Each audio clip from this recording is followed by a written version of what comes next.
Akala ko impeachment trial ang pinapanood ko, hindi pala. Mukhang nagiging propaganda proceeding ito. Kailan ko nakakita ng isang paglilitis kung saan hinahayaan ng presiding judge o presiding officer ang hayaan ng isang abogado ng kabilang panig na mag-deliver ng speech at hindi magpresenta ng testigo at tanungin niya nang naayon sa regla. Ang nangyayari, nangangampanya siya para siraan si Inday Sara. Hindi ito impeachment trial. This is a propaganda proceeding. Number two, it's a waste of time watching the presentation of this witness. Bakit kanyo? Abay, 2 oras at kalahati na po tayong nanonood sa kanila. Unang-una, ano ba ang testimonya ng testigo? Ang pinaka-testimonya lang na ino-authenticate niya yung video ni BP Inday Sara. Hindi naman disputed yun. Hindi naman itinatanggi na nagsalita si BP Sara. Ang tanong lamang, yung bang mga pahayag ni BP Sara ay isang krimen o isang impeachable offense o hindi.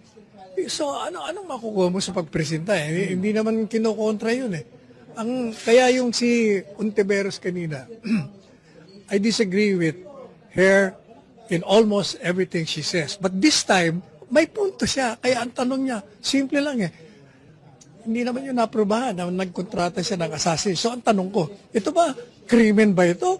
O maling asal lang ng Vice Presidente? Ang sagot niya, nag-deliver na siya ng kampanya laban. Ano bang klase? Ito namang presiding officer. Wala na itong ginawa, kundi overrule ang objection. Kung hindi naman, pinapayagan niya. Kaya nagkamali kayo ng kuha ng presiding officer. Maliwanag ang saligang batas na ang Senate President ang presiding officer. Bakit ganyo? Ang Senado ang impeachment court. Sino ba ang presiding officer ng Senado? Edi yung Senate President. So, necessarily, ang presiding officer ng impeachment court, di dapat yung Senate President.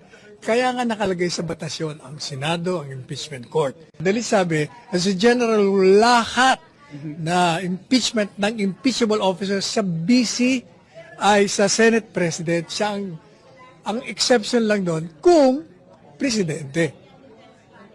In fact, yung rules ng yung rules nga ng Senado, ginaya yung konstitusyon. Okay?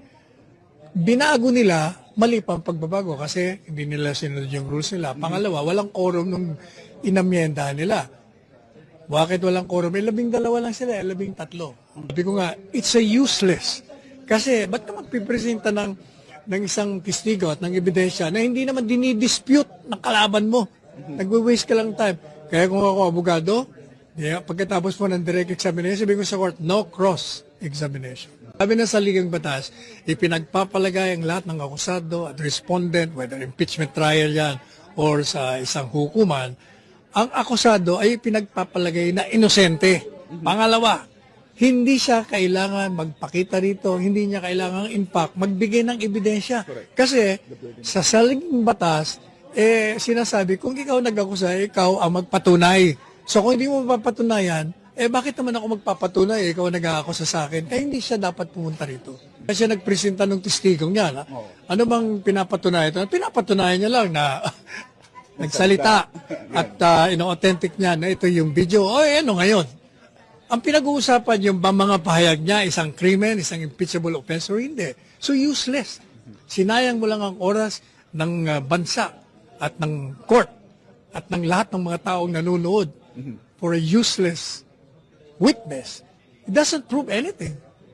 Kasi yung pinuprubahan mo, hindi naman dinidispute ng kabila May narinig ka bang na dinispute nila na, hindi sinabi yan ni Inday Sara. Sinasabi nila, tingnan yung context, ba't niya sinabi yan? Yun ay sagot sa tanong na nanganib ang buhay niya. Bakit niya sinabi yan? Kung baga, nagsusumbong siya sa taong bayan na may gustong pumatay sa akin. At ang tingin ko, ang papatay sa akin itong 3 taon to. Kaya, iganti niyo ako pag ako'y napatay. Kaya ever since sinasabi ko, walang batayan ang pag-demanda kay Inday Sara. Ang talagang goal nila, siraan si Inday Sara, i-disqualify maging kandidato sa Panguluhan sa 2028. Yun lang naman talaga layo nila, wala nang iba. Para manatili sila sa kapangyarihan. beyond their term. Ngayon ay kitang-kita na natin yung ebidensya na ito'y naratibo laban sa kanya, propaganda laban sa kanya upang siraan lamang siya. Walang iba.